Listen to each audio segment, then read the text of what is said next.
ಆತ್ಮೀಯ H16 news ಅರ್ಥಾತ್ ಹೇ ಸೀತಾರಾಮಗೆ ಸ್ವಾಗತ. ನಾನು ನಿಮ್ಮವ MI ಅಥವಾ ಮಲ್ಲಪ್ಪ ಜೋತ್ ಅವರು.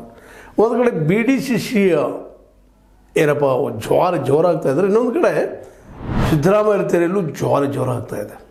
ಕಾರಣ ಇಷ್ಟೇ, ಸಂಪುಟ ಬದಲಾವಣೆಯೋ ಸೇಮ್ ಬದಲಾವಣೆಯೋ ಅನ್ನೋ ಪ್ರಶ್ನೆ ಈಗ ಎಲ್ಲ ಕಡೆ ಜೋರ್ದಾರಾಗಿ ಚರ್ಚೆ ನಡೀತಾ ಇದೆ. ಅದರಲ್ಲೂ ಈ ಸಲ ಇಲ್ಲ ಅಂದ್ರೆ ಮುಂದೆಂದೂ ಇಲ್ಲ ಅನ್ನುವಾಗ ನಮ್ಮ DCM DKC ಬೆಂಬಲಿಗರು ಎದ್ದು ನಿಂತಿದ್ದಾರೆ. ಹೈಕಮಾಂಡ್ ವಾರ್ನಿಂಗ್ ಕೊಟ್ಟರು ಮಾತಾಡ್ತಾ ಇದ್ದಾರೆ.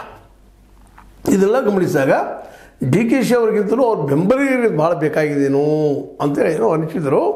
ಅದ್ರ ಹಿಂದೆ DKC ಅವ್ರ ಕೈ ಅದ ಅಂತೇಳಿ ಯಾರಿಗಾದರೂ ಗೊತ್ತಾಗುವ ವಿಷಯ ಅದ. ಅದಿರಲಿ, ಈಗ ನಡೀತಿರುವಂಥ ಅದರಲ್ಲೂ 13ನೇ ತಾರೀಕಿಗೆ ಅಂತ ಎಲ್ಲರೂ ಊಟಕ್ಕೆ ಕರೆದ್ಬಿಟ್ಟಿದ್ದಾರೆ, ನಮ್ಮ ಭೋಜನ ಕೂಟಕ್ಕೆ ನಮ್ಮ ಸಿದ್ದರಾಮಯ್ಯನವರು. ಆ ಸಂದರ್ಭದಲ್ಲಿ ಕ್ರಾಂತಿ ಬಗ್ಗೆ ಮಾತಾಡ್ತಾರ ಅಥವಾ ಸಂಪುಟ ಸರ್ಜರಿ ಬಗ್ಗೆ ಮಾತಾಡ್ತಾರ ಅನ್ನುವಂಥದ್ದು. ಯಾಕಂದ್ರೆ ಸಂಪುಟ ವಿಸ್ತರಣೆ ಸ್ವಲ್ಪ ಏನೋ DKC ಅವ್ರಿಗೆ ಬೇಕಂತ ಒಂದೆರಡು ಹೆಚ್ಚು ಕೊಡ್ಬೋದು, ತಮಗೆ ಬೇಕಂತ ಒಂದೆರಡು ಕಡಿಮೆ ಕೊಡ್ಬೋದು, ಏನೋ ಮಾಡ್ಬೋದು. ಆದರೆ ಮುಖ್ಯಮಂತ್ರಿ ಪದವಿಯನ್ನು ಬಿಟ್ಟು ಕೊಡು ಅನ್ನುವಂಥ ಬಂತಂದ್ರೆ ನಿಶ್ಚಿತವಾಗಿಯೂ ಕಾಂಗ್ರೆಸ್ಸಿಗೆ ಕಾಂಗ್ರೆಸ್ ಹೈಕ್ ಮಾಡಿದ್ದು ಮಾಡೋದಿಲ್ಲ ತಪ್ಪು, ಅವ್ರಿಗೂ ಗೊತ್ತದ, ಮನವರಿಕೆ ಅದ. ಮಾಡಿದರೆ ಕರ್ನಾಟಕದಿಂದ ಕಾಂಗ್ರೆಸ್ ಸರ್ಕಾರ ಪತನ ಆಗ್ತದನಾ ಅನ್ನೋದು ಚರ್ಚೆ ಜೋರ್ದಾರ್ ಹಿಡಿತದೆ. ಅದಕ್ಕೆ ಇದು ಇನ್ನಷ್ಟು ದೊಡ್ಡದು ಮಾಡಬೇಕು ಅಂತೇಳಿ ಉರಿದಕ್ಕೆ ತುಪ್ಪ ಹಾಕೋ ಕೆಲಸವನ್ನು ನಮ್ಮ BJP ಸ್ನೇಹಿತರು ಮಾಡ್ತಾ ಇದ್ದಾರೆ. ಸಹಜ ವಿರೋಧ ಪಕ್ಷ ಮಾಡೋದು ಇನ್ನಷ್ಟು ಬಡದಲ್ಲಪ್ಪ, ಅವರು ಒಡೆದು ಹೋಗಿಬಿಡ್ಲಿ, ನಮ್ಗೆ ಆಡಳಿತ ಸಿಗ್ತದೆ ಕರ್ನಾಟಕದಲ್ಲಿ ಇನ್ನೊಂಥ ವಿಚಾರ. ಒಂದು ಕಡೆ BJPಗೆ ಜೋರು ಮಾಡ್ತಾ ಇದ್ದಾರೆ, ಇನ್ನೊಂದು ಕಡೆ ಎಚ್ಚರಿಕೆ ಹೆಜ್ಜೆಯನ್ನು ತಮ್ಮ ಆಪ್ತರನ್ನು ಊಟಕ್ಕೆ ಕರೆದ ಅವ್ರ ಜೊತೆಗೆ ಇನ್ನಷ್ಟು ಇನ್ನರಾಗಿ ಮಾತಾಡುವಂಥ, ಇದಕ್ಕೆ ಪೂರ್ವದಲ್ಲಿ ಮಾತಾಡಿರ್ತಾರೆ ಆಮದು ಬೇರೆ. ಈಗಂತ ಮೊಬೈಲ್ ಫೋನ್ಗಳು ಮತ್ತೇನೋ ಇರ್ತಾವೆ, ಅದರಾಗ ವ್ಯಾಟ್ಸಪ್ ಮೂಲಕ ಮಾತಾಡುವಂಥದ್ದು, ಎಲ್ಲಿ ಸಿಗಲಿಕ್ಕಿಲ್ಲ ಎಲ್ಲ ದಾಖಲೆಗಳಿಗೆ. ಇವೆಲ್ಲ ಇವತ್ತು ಭಾಳ technically they are well to do and well forward. ಕೂತ್ಕೊಂಡು ಮಾತಾಡ್ತದೆ ಎಲ್ಲೇ ಯಾವುದೋ ಮೂರಿಲಿ ಕೂತ್ಕೊಂಡು. ಹೀಗಾಗಿ ಈ ಒಂದು ಕ್ಷಣ ನವಂಬರ್ದಲ್ಲಿ ಕ್ರಾಂತಿ ಆಗ್ತಂತೆ ಈ BJPಗರು ಜೋರ್ದಾರ ಹುಟ್ಟಾಗ್ತಾ ಇದ್ದಾರಲ್ಲ, ಇದು ಆಗಬಹುದಾ? ಅದಕ್ಕೆ ಕಾಂಗ್ರೆಸ್ ಸರ್ಕಾರ ಬಲಿ ಆಗ್ಬೋದಾ? BJPಗೆ DCM ನಮ್ಮ DK ಶಿವಕುಮಾರ್ ಅವರು ಮುಖ್ಯಮಂತ್ರಿ ಆಗಬೇಕು ಅನ್ನುವಂಥದ್ದು ಏನು ವಿಚಾರ ಇಲ್ಲ, ಅವ್ರಿಗೆ ಹೊಡಿಬೇಕಾಗಿದೆ. ಅಟ್ಲೀಸ್ಟ್ ಇಲ್ಲಾಂದ್ರೆ DKC ಅವರು ಹೊಡ್ಕೊಂಡಾದ್ರೂ ಒಂದು 45 ಮಂದಿ ತೊಗೊಂಡು 45 ಮಂದಿ ತೆಗೆದುಕೊಂಡು ಬಂದ್ರೆ ಅವ್ರಿಗೂ ಒಂದಿಷ್ಟು ಒಂದು 2 ವರ್ಷ ಕೊಟ್ಟು ನಂತರದ ಕಾಂಗ್ರೆಸ್ ದಿವಾಳಿ ಹೋಗಿಬಿಡುತ್ತೆ. ಈಗ ರಾಷ್ಟ್ರ ಮಟ್ಟದಲ್ಲ ಕಾಂಗ್ರೆಸ್ ಅನ್ನೋದು ಹೇಳ್ಕೊಳ್ಳೋದು ಅಸ್ತಿತ್ವ ಕಡಿಮೆ ಆಗ್ತಾ ಇದೆ. ಅವರು 99 MP ಬಂದಿದ್ದಂತ ಏನು ಸುಳ್ಳೇನಲ್ಲ, ಆದರೂ ಇದಿಲ್ಲ ಹೊಡೆದು ಬಿದ್ದರೆ ಮಾತ್ರ ಕಾಂಗ್ರೆಸ್ಸಿಗೆ ಹೇಳಲಾರ್ದ ಹೊಡೆತ. ಯಾಕಂದ್ರೆ ಇನ್ನುಳಿದ ಯಾವ ದೊಡ್ಡ ರಾಜ್ಯ ಇಲ್ಲ ಅವ್ರ ಕೈಯಲ್ಲೇ. ತಮ್ಮ ಪಾರ್ಟಿ ಫಂಡ್ ಆಯಿತು ಮತ್ತೇನೋ ಆಯಿತು, ಅದರಲ್ಲೂ ಈ ವ್ಯಾಪಾರಿಗಳನ್ನು ಈ ಕಾರ್ಪೊರೇಟ್ಗಳನ್ನು ಕಂಟ್ರೋಲ್ ಮಾಡೋದಕ್ಕೆ BJPಗೆ ಇದ್ದಂಥ ತಾಕತ್ತು ಇವತ್ತು ಕಾಂಗ್ರೆಸ್ಗೆ ಇಲ್ಲ ಅನ್ನೋದು ಎಲ್ಲರೂ ಗೊತ್ತಿದ್ದ ವಿಷಯ ಅದು. ಹೀಗಾಗಿ ಕಾಂಗ್ರೆಸ್ ಅಂತ ಹುಚ್ಚು ಶಾಸಕ ಹಾಕ್ತದನ ಅಂತೇಳಿ. ಯಾಕಂದ್ರೆ ಈಗಾಗಲೇ ಸಿದ್ದರಾಮಯ್ಯರು ಮಾನಸಿಕ ರೆಡಿ ಆಗಿಬಿಟ್ಟಿದ್ದಾರೆ. ಇಲ್ಲ ಏನಾದರೂ ಆಗಿರೋ ನಾವು ಮುಖ್ಯಮಂತ್ರಿ ಸ್ಥಾನವನ್ನು ಬಿಟ್ಟು ಕೊಡೋದಿಲ್ಲ ಮುಂದಿನ 2028ರವರೆಗೆ ಅನ್ನೋದನ್ನು ನಾವು ಫೋರ್ಮ್ ಡಿಸಿಷನ್ ಹೋಗ್ಬಿಟ್ಟಿದ್ದಾರೆ ಅವ್ರ ಬೆಂಬಲಿಗರು ಸಹಿತ. ಅದ್ರ ಒಂದಿಷ್ಟು ಕೆಲವರಿಗೆ ಒಂದಿಷ್ಟು ಏನೋ ನೀವು ಸರಿರಿ ಹೋಗ್ರಿ ಮಾಡ್ರಿ ಒಂದಿಷ್ಟು ಸಮಾಧಾನ ಹೋಗೋಣ ಅನ್ನೋಂಥ ವಿಚಾರಗಳು ಹೇಳಿರ್ಬೋದಿಲ್ಲ ಅಂತಲ್ಲ. ಯಾಕಂದರೆ ಒಂದಿಷ್ಟು ವರ್ಕ್ ಮಾಡ್ಲಾರಂಥ ಈ ಮಿನಿಸ್ಟರ್ಗಳನ್ನ ಕಿತ್ತು ಹಾಕ್ಲೂಬೋದು. ಅದೇ ಸಂದರ್ಭದಲ್ಲಿ DKCಗೆ ಅವ್ರಿಗೆ ಭಾಳ ಬೇಕಂತವ್ರಿಗೆ ಇನ್ನೂ ಒಬ್ಬರಿಬ್ಬರಿಗೆ ಅವಕಾಶವೂ ಕೊಡ್ಬೋದು. ಅಷ್ಟರ ಮಟ್ಟಿಗೆ ಇದು ಆಚೆ ಆಗ್ಬೋದು ವಿನಃ ಅದಕ್ಕಿಂತ ಮುಂದೆ ಹೋಗ್ತದಪ್ಪ ಇದು ಅಂಥೇಳಿ ಯಾರೂ ಹೇಳೋ ಸ್ಥಿತಿಯಲ್ಲಿಲ್ಲ. ಒಂದು ವೇಳೆ ಹೋದ್ರೆ ಅದ್ರ ದುಷ್ಪರಿಣಾಮ ಈಗಾರು ಹೇಳಿದಾಗ ನಿಮಗೆ ಕಾಂಗ್ರೆಸ್ಗೆ ಹೊಡೆದು ಬಿದ್ದೇ ಬೀಳ್ತದಂತ. ಯಾಕೆಂದರೆ ಇವತ್ತು ಸಿದ್ದರಾಮಯ್ಯನವರು ರಾಷ್ಟ್ರ ಮಟ್ಟದ ನಾಯಕರು ಅನ್ನೋದು ಎರಡು ಮಾತಿಲ್ಲ. ಅದರಲ್ಲೂ ಕರ್ನಾಟಕದಲ್ಲಂತೂ ಕಾಂಗ್ರೆಸ್ನಲ್ಲಿ ಅನಭಿಷಿಕ್ತ ದೊರೆ ಅವರಂಥ ಒಬ್ಬ ನಾಯಕರು, ಜನನಾಯಕರು, ಜನರಿಗೆ ಮುಟ್ಟುವಂಥವರು, ವಿರೋಧಿಗಳನ್ನು ತನ್ನಲ್ಲಿ ಅರಗಿಸ್ಕೊಂಡು ಹೋಗುವಂಥವರು, ಅವ್ರ ವಿರೋಧವನ್ನು ಬದುಕಿ ಸರಿಸುವಂಥವ್ರು, ಅಂಥ ಶಕ್ತಿ ಇದ್ದಂಥ ವ್ಯಕ್ತಿ ಯಾರಿದ್ರೆ ಇವತ್ತು ಕಾಂಗ್ರೆಸ್ನಲ್ಲೇ ನಮ್ಮ ಸಿದ್ದರಾಮಯ್ಯನವರು. ಇದು ನಾವು ಒಂದು ರೀತಿಯಿಂದ ಕಾಂಗ್ರೆಸ್ಸಿಗೆ ಇದೊಂದು ಹೆಮ್ಮೆ ವಿಷಯ ಅಂತ ನಾವು ಹೇಳಬೇಕಾಗಿದೆ.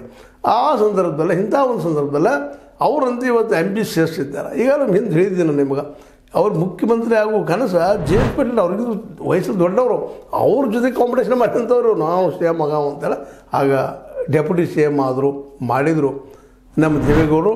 ಆದರೆ ಇವ್ರನ್ನ CM ಮಾಡಿದ್ರೆ ತಮ್ಮ ಮಗನ ಬದಲಾಗಿ ಇವತ್ತು ಜನತಾದಳ ಪಕ್ಷ ಒಡೆದು ಹೋಗ್ತಾ ಇತ್ತೋ ಇಲ್ಲೋ ಗೊತ್ತಿಲ್ಲ. ಆದರೆ ಇವತ್ತಿನ ದುಸ್ಥಿತಿ ಅದಕ್ಕೆ ಇರ್ತಿರಲಿಲ್ಲ ಅಂತೇಳಿ ಮಾತ್ರ ಹೇಳಬೇಕಾಗ್ಯದ. ಯಾಕಂದ್ರೆ ನೆನಪಿಸ್ಬೇಕಾಗ್ತದೆ.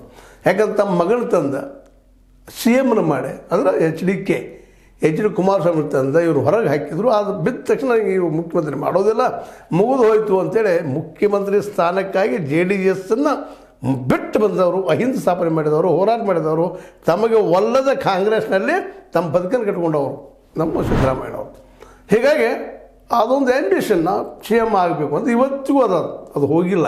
ಅದು ಬಹಳ ಅವ್ರಿಗೆ ಅಟ್ಯಾಚ್ಮೆಂಟ್ ಆಗಿಬಿಟ್ಟದು CM. ಇನ್ನು 2028ಕ್ಕೆ ವಯಸ್ಸು ಕಾರಣ ಆಗ್ತದೆ, ಮೋಸ್ಟ್ಲಿ ಹೋಗ್ತಾರೆ ಅಂತೇಳಿ ಭಾಳಷ್ಟು ಭರವಸೆಗಳು. ಆ ಸಂದರ್ಭದಲ್ಲಿ ವಿನ ನಮ್ಮ DK ಶಿವಕುಮಾರ್ ಅವರು ಪ್ರಯತ್ನ ಮಾಡ್ಬೋದು ವಿನ ಈ ಸಂದರ್ಭದಲ್ಲಿ ಮಾಡಿದರೆ ಅವರಿಗೆ 45 ಸೀಟ್ಗಳು ಸಿಗೋದು ಕಷ್ಟ. MLAಗಳು ಯಾಕೆ ಎಲ್ಲರನ್ನೂ ಕಂಟಿನ್ಯೂ ಕೂತಿದ್ದಾರೆ ಸಿದ್ದರಾಮಯ್ಯ. ಯಾರ್ಯಾರು ವೀಕ್ ಇದ್ದಾರೆ, ಯಾರು ಪ್ಲಸ್ ಅದ ಎಲ್ಲಿ ಮೈನಸ್ ಅದ ಅವ್ರಿಗೆ ಹೇಳ್ಕೊಡೋ ಅವಶ್ಯಕತೆ ಇಲ್ಲ. They have the well to do to who is who and where is he ಅನ್ನುವಂಥದ್ದು. ಈ ದಿಸೆಯಲ್ಲಿ ಸಿದ್ದರಾಮಯ್ಯರಿಗೆ ಕೆಣಕೋದಪ್ಪ ಅಂತಂದ್ರೆ BJPಗೆ ಒಂದು ಹಾಲು ಪಾನವನ್ನು ಉಂಡಷ್ಟು ಖುಷಿ. ಯಾಕಂದರೆ ಅವ್ರು ಪಕ್ಷ ಒಳಗೆ ಬೀಳ್ತಾರಪ್ಪ, ಪಕ್ಷ ಬಿದ್ದೋಗಿಬಿಡ್ತದೆ, ಇಲೆಕ್ಷನ್ ಬರ್ತದೆ ಅನ್ನುವಂಥದ್ದು. ಸಪೋಸ್ ಏನೋ 45 ಅಂತಂದರೆ DKಶಿಗೆ ವರ್ಷ 6 ತಿಂಗಳು ಸೇವನೆ ಮಾಡಿ ಕಳಿಸಿಬಿಡುವಂಥದ್ದು ಅದು ಅಷ್ಟು ಸತ್ಯದ. ಯಾಕಂದ್ರೆ ಹಿಂದೆ ಚಂದ್ರಶೇಖರ್ ಅವರು ಪ್ರಧಾನಿ ಆಗೋ ಮುಂದೆ ಆವತ್ತಿನ ಕಾಂಗ್ರೆಸ್ ಏನು ಮಾಡಿತ್ತು, ಸಪೋರ್ಟ್ ಮಾಡಿದವ್ರಿಗೆ ನಂತರ ಕೆಲವು ಮನೆಗೆ ಕಳಿಸಿಬಿಡ್ತು. ಈಗಲೂ ಹಂಗಾಗುವಂಥದ್ದು ಪರಿಸ್ಥಿತಿ ಬರೋದು. BJP ಕಾಂಗ್ರೆಸ್ನಿಂದ ಏನು ಭಿನ್ನಿಲ್ಲ. ಕಾಂಗ್ರೆಸ್ಸಿನ ಪಡಿಯಚ್ಚನ BJP ಅದು ಬದಲಾಗಿಲ್ಲ, ಸೇಮ್ ಕಾಂಗ್ರೆಸ್ಸಿನ ಇತಿಹಾಸ ಅದ್ರ ಜೊತೆಗೆ. ಅದಕ್ಕಾಗಿ ಈಗ ಹೇಳಿದ್ದೇನೆ, ಇನ್ನೊಂದು ಚರಣ್ ಸಿಂಗ್ ಅಂತ ನೆನ್ಪಿಡ್ಕೊಳ್ರಿ. ಚರಣ್ ಸಿಂಗ್ ಹೆಸರಿಗೆ ಪ್ರಧಾನಿ ಆದರು, ಎಂದೂ ಒಂದು ಏನಪ್ಪ ಅಂದ್ರೆ ಸಭೆ ಆಗಲಿಲ್ಲ, ಪಾರ್ಲಿಮೆಂಟ್ದಲ್ಲೇ ಡಿಸ್ಕಷನ್ ಆಗಲಿಲ್ಲ. ಹಂಗೆ ಇದು ಪರಿಸ್ಥಿತಿ ಬರ್ತದೆ ನಮ್ಮ DK ಶಿವಕುಮಾರ್ ಅವ್ರಿಗೆ. ಇದು ಗೊತ್ತಿಲ್ಲ ಅಂತಲ್ಲ, ಅವರು ವೆಲ್ ಸ್ಟಡೀಡ್ ಇದ್ದಾರೆ. ಹೀಗಾಗಿ ಈ ಸಂದರ್ಭದಲ್ಲೇ ಭಾಳ ಎಚ್ಚರಿಕೆಯಿಂದ DK ಶಿವಕುಮಾರ್ ಅವ್ರು ಹೋಗ್ಬೇಕಾಗಿದೆ. ಯಾಕಂದ್ರೆ ಸಿದ್ದರಾಮಯ್ಯರಿಗೆ ಅಂತ ನೋಡ್ರಿ, ಅವ್ರ ಮಗ ಇದ್ದ, ಅವ್ರಿಗೇನೋ ಭವಿಷ್ಯದ ಬಗ್ಗೆ ಚಿಂತಿದ್ದು, ನನ್ನ ಮಗನ ಏನಾದರೂ ಈ ರಾಜಕೀಯದಲ್ಲಿ ಮುಂದೆ ಬೆಳೆಸ್ಬೇಕಂತ. ಈಗ ಅವರೊಬ್ಬರು ಉಳಿದಾರೆ. ಮತ್ತು ನಮ್ಮ ಡಾಕ್ಟ್ರಿಗೆ, ಅವ್ರ ಯಚೇಂದ್ರಗೆ ನಾವು ಮುಖ್ಯಮಂತ್ರಿ ಆಗಬೇಕು, ಮತ್ತೇನೂ ಆಗಬೇಕು ಅನ್ನುವಂಥ ಬೃಹತ್ ಕನಸುಗಳಿಲ್ಲ. ಇವೆಲ್ಲ ನೆಲೆಯಲ್ಲೇ ಇನ್ನು ಮೊಮ್ಮಗ ಯಾವ ಬರ್ತಾನೋ ಗೊತ್ತಿಲ್ಲ. ಇವೆಲ್ಲ ನೆಲೆಯಲ್ಲಿ ಇವತ್ತು ಸಿದ್ದರಾಮಯ್ಯನವರು ನಾ ಇದ್ದಷ್ಟು CM ಆಗಿರಬೇಕು ಅನ್ನುವಂಥ ಮನೋಸ್ಥಿತಿಯಲ್ಲಿದ್ದಾರೆ. ಅದಕ್ಕೆ 2028ರವರೆಗೆ DK ಶಿವಕುಮಾರ್ ಅವರು ಮೌನ ವಹಿಸಷ್ಟು ಉತ್ತಮ. ಇಲ್ಲಾಂದ್ರೆ ಈಗಾಗಲೇ SC ಮಾದೇವಪ್ಪರ ಜೊತೆಗೆ, ಸತೀಶ್ ಅವ್ರ ಜೊತೆಗೆ, ನಮ್ಮ ಪರಮೇಶ್ವರ್ ಅವ್ರ ಜೊತೆಗೆ ಎಲ್ಲ ಜೊತೆಗೆ ಮಾತಾಡಿಕೊಂಡು ತಮ್ಮ ಅತ್ಯಂತ ಆತ್ಮೀಯ ಏನು ಬಳಗದ ಒಂದು ಮಿನಿಸ್ಟರ್ಸ್ ಇದ್ದಾರೆ ಅವ್ರ ಜೊತೆ ಮಾತಾಡಿಕೊಂಡು ಇದನ್ನು ಯಾವ ರೀತಿ ಟ್ಯಾಕಲ್ ಮಾಡಬೇಕಪ್ಪ. ಸಪೋಸ್ ಏನಾದರೂ, ಯಾಕಂದ್ರೆ DK ಶಿವಕುಮಾರ್ ಮೇಲೆ ವಿಶೇಷವಾಗಿ ಹೈಕಮಾಂಡ್, ಅದರಲ್ಲೂ ರಾಹುಲ್ ಗಾಂಧಿಯವರಿಗೆ ಮತ್ತು ಸೋನಿಯಾ ಗಾಂಧಿಯವರಿಗೆ, ಅವ್ರ ಜೊತೆಗೆ ಪ್ರಿಯಾಂಕಾ ವಾಡ್ರಾ ಅವರಿಗೆ ಒಂದು ಪ್ರೀತಿ, ನಮ್ಮ ಮನೆ ಮಗಪ್ಪ ಕಾಂಗ್ರೆಸ್ಗೆ ವಿರೋಧಿ ಅಲ್ಲ ಅಂತೆ. ಆ ನೆಲೆಯಲ್ಲಿ ಅವ್ರು ಏನಾದರೂ CM ಮಾಡಲಿಕ್ಕೆ ಬಂದರೆ ಏನು ಮಾಡಬೇಕು ಅನ್ನುವಂಥ ನೆಲೆಯಲ್ಲೇ ಮತ್ತು ತಮ್ಮ ಒಂದು ಶಕ್ತಿಯನ್ನು ಇನ್ನಷ್ಟು ಗಟ್ಟಿಗೊಳಿಸುವಾಗ ಎಲ್ಲರ ಜೊತೆ ಸಂಪರ್ಕದಲ್ಲಿದ್ದಾರೆ. ಅದರಲ್ಲೂ ಮುಖ್ಯವಾಗಿ DKಶಿ ಅವರಿಗೆ ಬೆಂಬಲಿಸುವಂಥ MLAಗಳ ಮೇಲಂತೂ ಪೂರ್ಣ ಪ್ರಮಾಣದ ಕಣ್ಣದ ಅಲ್ಲೇ ಅನ್ನೋದು ಮರಲಿಕ್ಕೆ ಆಗೋದಿಲ್ಲ. ಜೊತೆಗೆ ಇನ್ನು JDSನಿಂದ ಅವರು ಬಂದು ಇವ್ರು ಸಪೋರ್ಟ್ ಮಾಡೋದು ಇನ್ನೂ ಟೈಮ್ ತೊಗೊಳ್ತದೆ. ಅಷ್ಟೊಂದು ಸಾಕಷ್ಟು ಸಮಯ ಸಿಗ್ತದೆ, ಬೇಕಾದ ಮಾಡ್ಬೋದು ಅಂತ ಒಂದು ವಿಚಾರ ಸಿದ್ದರಾಮಯ್ಯನವರು. ಈ ಎಲ್ಲ ನೆಲೆಯಲ್ಲೇ ಸಿದ್ದರಾಮಯ್ಯ ವಿರುದ್ಧದಂಥ ಈ ಒಂದು ಕ್ರಾಂತಿ ವಿಶೇಷವಾಗಿ ಏನಾಗ್ತದಪ್ಪ ಅಂದ್ರೆ ಮೋಸ್ಟ್ಲಿ 99.9 ಟುಸ್ ಆಗಿ ಹೋಗಿಬಿಡ್ತದೆ. ಆದರೆ ಸಂಪುಟ ಬದಲಾವಣೆ ಆಗುವ ಸಾಧ್ಯತೆಗಳು ಹೆಚ್ಚಿದ್ದಾವೆ. ಯಾಕಂದ್ರೆ ಅಷ್ಟಾದರೂ ಮಿನಿಮಮ್ ಮಾಡಿದ್ರೆ ಒಂದು ತೃಪ್ತಿ ಇರ್ತದೆ DK ಶಿವಕುಮಾರ್ ಅವ್ರಿಗೆ. ಆದರೆ 2028ರಲ್ಲಿ ಮಾತ್ರ DKಶಿ ಹಾದಿ ಸರಳದ ಕಾಂಗ್ರೆಸ್ನ ಗೆದ್ದು ಬಂದ್ರೆ ಅನ್ನೋ ಮಾತನ್ನು ಮತ್ತೊಮ್ಮೆ ಹೇಳ್ತಾ, ಒಳ್ಳೆಯ ಆಡಳಿತ ಕೊಟ್ಟ ಗೆದ್ದು ಬರೋ ಹಾದಿ ಹುಡುಕ್ಬೇಕು ವಿನಃ ಈ ಅಡ್ಡ ಹಾದಿ ಹೇಳಿದ್ರೆ, ವಾಮ್ ಮಾರ್ಗ ಹೇಳಿದ್ರೆ ಅದಕ್ಕೆ ಉತ್ತರ ಕೊಡುವಂಥ ಮುಖ್ಯಮಂತ್ರಿ ಆಕಾಂಕ್ಷಿ ಸಿದ್ದರಾಮಯ್ಯ ರೆಡಿ ಇದ್ದಾರೆ ಅಂತ ಹೇಳ್ತಾ, ಇದು ನಿಮ್ಮ ಲೈಕ್ ಆಗಿರ್ಬೋದು. ಲೈಕ್ ಮಾಡಿ, ಶೇರ್ ಮಾಡಿ, ಕಮೆಂಟ್ ಮಾಡಿ, ಜೊತೆ ಸಬ್ಸ್ಕ್ರೈಬ್ ನಿಲ್ಲಿಸ್ಬಿಟ್ಟು. 60 ನ್ಯೂಸ್ ಆಗ್ತದೆ ಸಿದ್ದರಾಮಯ್ಯದು ಸತ್ಯದ ಕೈಗೆ ನೋಡಿ.